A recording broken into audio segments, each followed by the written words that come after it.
मेरी इस बात को ध्यान से समझना, लाइफ में ना दो तरह के लोग होते हैं। एक होते हैं जिनको आप अपनी लाइफ की जो लॉन्ग टर्म विजन है उसमें कहीं पर देख रहे हो, दूसरे हैं जिनको नहीं देख रहे हो।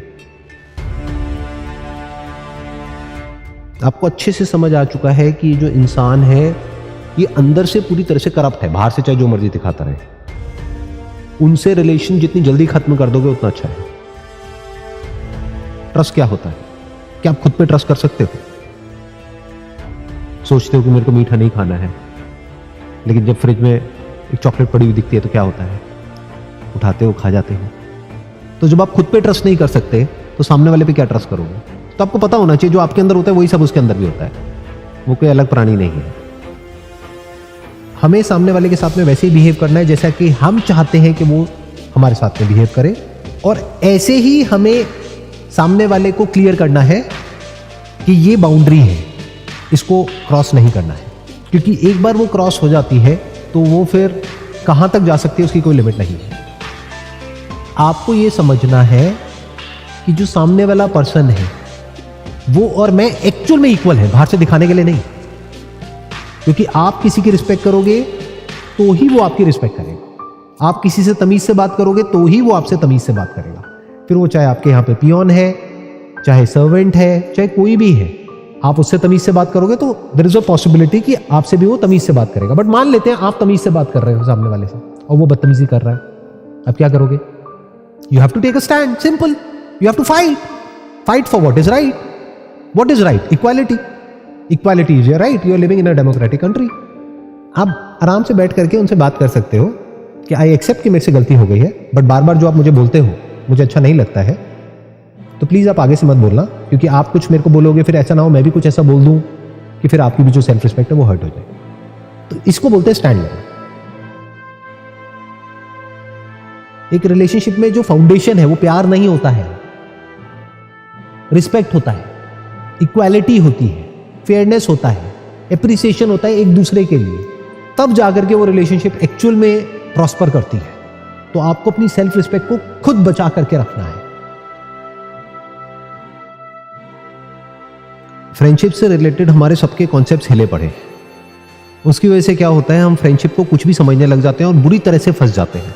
फिर हमारे अंदर इतना एंगर आ जाता है, इतनी फ्रस्ट्रेशन आ जाती है। मैंने लोगों के अंदर देखा है, अपने दोस्तों की वजह से खुशी नहीं आती है, दुख आ जाता है कि मैंने तो उसकी हेल्प करी, अब देखो वो पीछे हट गया। जब उसका टाइम है हेल्प करने का, ऐसा होता ही नहीं होता है कि उसके बुरे वक्त में मैं उसके साथ में था, लेकिन जब मेरे को थोड़ी सी भी जरूरत पड़ी तो उसने बहाना बना दिया and he is not there with मी।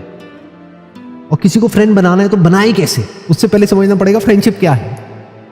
मेरी जो अंडरस्टैंडिंग है फ्रेंडशिप की वो ये है कि दो लोगों में कुछ कॉमन होना चाहिए जो दोनों चाहते हैं, और जब वो मिल जाता है उसको फ्रेंडशिप कहते हैं।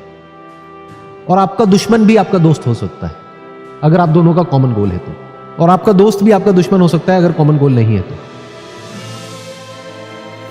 दुश्मन भी दोस्त हो सकते हैं। उसका भी एक एग्जांपल देता हूं। आप जंगल में खो गए हो, आपका सबसे बड़ा दुश्मन है आपके साथ में, लेकिन अगर आप सरवाइव करोगे तो मिल करके करोगे, नहीं तो दोनों मरोगे। हो गया ना दोस्त? मैंने क्या कहा कि दोनों का एक कॉमन गोल होना चाहिए तो दोस्ती पॉसिबल है। अब वो कॉमन गोल शॉर्ट टर्म में भी हो सकता है, लॉन्ग टर्म में भी हो सकता है। अगर वो शॉर्ट टर्म में अचीव हो गया तो शॉर्ट टर्म में दोस्ती भी खत्म हो गई। लॉन्ग टर्म में अचीव हुआ तो लॉन्ग टर्म तक वो दोस्ती चली। लाइफ टाइम है तो लाइफ टाइम चल गई। और जितना ज्यादा कॉमन गोल्स हैं दोनों के पास में पूरी लाइफ टाइम के पॉइंट ऑफ व्यू से, यानी एक लड़का है जिसको अपनी लाइफ से कुछ चाहिए, एक लड़की है जिसको अपनी लाइफ से कुछ चाहिए, उसमें जितनी ज्यादा कंपैटिबिलिटी है। कॉमन मतलब ये नहीं है कि मुझे भी डॉक्टर बनना है, तुम्हें भी डॉक्टर बनना है, मुझे डॉक्टर बनना है, तुम्हें इंजीनियर बनना है, लेकिन मैं तुम्हें डॉक्टर बनने के लिए सपोर्ट कर रहा हूं, तुम मुझे इंजीनियर बनने के लिए सपोर्ट कर रहे हो, तो कंपैटिबिलिटी होगी, तो वो कॉमन गोल हो गया। It's a mathematical equation. अगर एक भी कॉमन गोल नहीं है तो नो फ्रेंडशिप। अगर आपस में कॉन्फ्लिक्टिंग गोल्स हैं तो दुश्मनी, फ्रेंडशिप को अपोजिट। ये दुनिया एक बैटलफील्ड की जैसी है। तो बैटलफील्ड में आपको चाहिए कोई ऐसा इंसान कि जब एक्चुअल में जरूरत हो तो आपके साथ में खड़ा हो। वो कब खड़ा होगा? जब उसको जो अपनी लाइफ से चाहिए उसको ये लगेगा कि बिना आपके वो अचीव नहीं हो सकता है। मान लो उसको एक सपोर्ट सिस्टम चाहिए और वो सपोर्ट सिस्टम आपने उसको प्रोवाइड कर दिया है, अब वो दोस्ती पक्की हो गई। एक ऐसा पॉइंट आएगा जहां पर जाकर के आपको रियलाइज हो जाएगा कि चाहे बुरे से बुरा कुछ भी हो जाए कि ये पर्सन तो मेरे साथ में है ही, चाहे पूरी दुनिया भी मेरे अगेंस्ट हो जाए, this person is going to be there with me. दोनों को ये रियलाइज हो गया है। Then that relationship becomes inseparable. But अब डे वन से एक्सपेक्ट करोगे तो गड़बड़ हो गई। वो हो सकता है अगर उसकी फाउंडेशन फ्रेंडशिप है तो।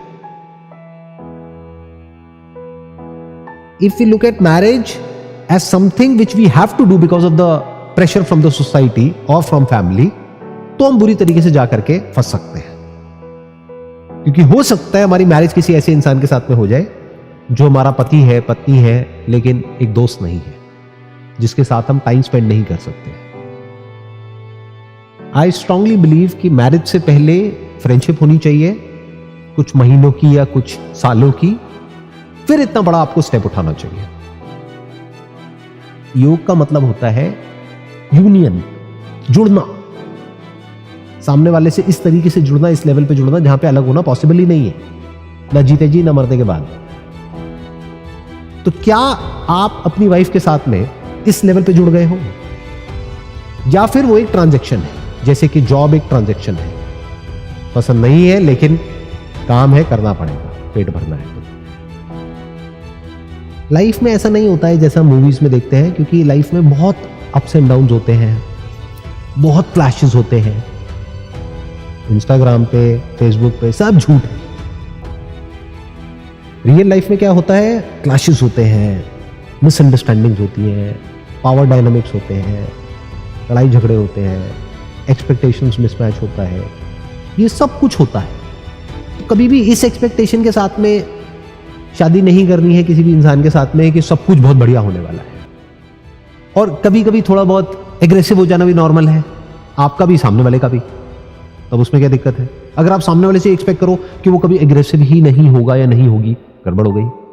उसका कभी मूड खराब ही नहीं होगा, गड़बड़ हो गई, मूड स्विंग्स ही नहीं होंगे। तो पहले खुद को समझ लो। If you understand yourself properly, अब आप सामने वाले को समझ सकते हो।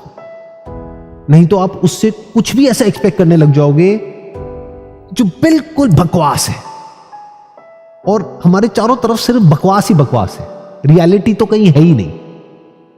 सामने वालों से जो एक्सपेक्टेशंस मैनेज करने का सही तरीका है वो है, यू नीड टू अंडरस्टैंड कि आपके अंदर क्या होता है, कब होता है, कैसे होता है।